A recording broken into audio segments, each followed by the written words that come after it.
Now, from WYDC TV, this is Big Fox News at 10. Good evening. I'm Scott Beadle with Big Fox News. A new agreement between two sheriff's offices is now in effect and allows non-residents to apply for pistol permits. The Chemung County Sheriff's Office in New York and the Tioga County Sheriff's Office in Pennsylvania now have a cooperative initiative to allow residents in their respective counties to apply for non-residential pistol permits. Chemung County is in close proximity to the Pennsylvania border, and the Sheriff's Office hopes this agreement will make it easier for people who travel between states. Residents of either county who own land, conduct business frequently, or work in the other county will all be allowed to apply. A similar agreement was made in 2016 between Chemung and Bradford counties.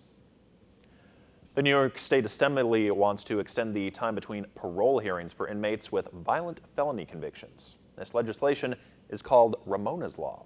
It would extend the maximum time between parole hearings from 2 years to 5 years. This would apply to inmates convicted of felonies such as murder, rape, and sexual assault against a child. Assemblyman Phil Palmisano is one of the lawmakers pushing for the legislation. I think it's criminal that make these families go through this process over and over again every 24 months. I have a family in my district, the Roby family. Their story has been very public, national attention in the early 1990s. Their 4-year-old boy, Derek Roby, was brutally murdered and assaulted by 13-year-old Eric Smith. They have been going through this process, this ordeal, over and over again, every 2 years. It's time that this body, the Assembly majority and the Senate majority and this governor start looking out for the victims of crime and their families. It's time to show some compassion for the victims of crime and their families. Ramona's Law will do just that. The law is named after Ramona Bantle Fay, a survivor of a sexual assault in Western New York. Bantle Fay has had to confront her attacker every 2 years when he was up for parole. She says the law would allow victims more time to heal from the trauma. Democratic presidential candidate and New York Senator Kirsten Gillibrand is proposing a new bill for those who want children. Gillibrand's Family Bill of Rights would make adoptions and high-tech fertility treatments more accessible. Adoptions and in vitro fertilization would be accessible for those wanting children regardless of income, religion, or sexual orientation. The plan would also provide baby items for new parents, paid family leave, and universal pre-kindergarten programs.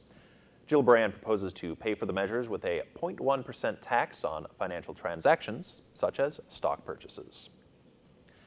NASCAR is buying the corporation that owns Watkins Glen International. The $2 billion deal comes after reports that the France family was looking to sell the corporation. International Speedway owns some of America's most well-known car racing facilities, including WGI. Last year, NASCAR started acquiring the remaining International Speedway public stock, which owns the majority of NASCAR-sanctioned tracks. The deal is expected to close this year. We're looking ahead to our next rain chances. Meteorologist Kim Walker has that and what we can expect for Memorial Day weekend. All coming up in your Big Fox forecast. Now, your Twin Tiers forecast from Big Fox. It was pleasant and dry today, but we are expecting a line of thunderstorms to form by tomorrow afternoon into the evening hours. There is a slight risk for severe weather, an enhanced risk for the southern portions of the Twin Tiers. So just keep that in mind. Be weather aware, especially for your Thursday. The main threats will be damaging wind gusts, but there could be some small hail and also some tornadoes could also be possible with these storms that will develop as we head into your Thursday afternoon into the evening hours. So again, there could be some just rumbles of thunder that could bring some gusty, strong, damaging winds and also some tornadoes by the evening hours. Then we're going to start to clear out on Friday. More rain chances, though, for this weekend. We'll take a look at your 7-day forecast in just a little bit. Tonight, though, is going to be quite mild. We are expecting mostly clear conditions tonight. We drop down to around 53. And then in the early morning hours, there could be a few showers and a few thunderstorms. But I think the bulk of the activity will come in the afternoon, especially with the heating of the day. That will be the fuel for many of these thunderstorms. And our highs will be around 79 degrees. So it's going to be about 10 degrees warmer than what we had today.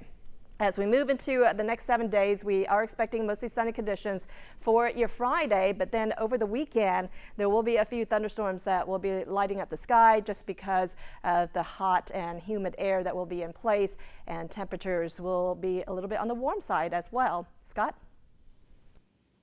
All right, thank you, Kim. And thanks for joining us on Big Fox News. Have a great night.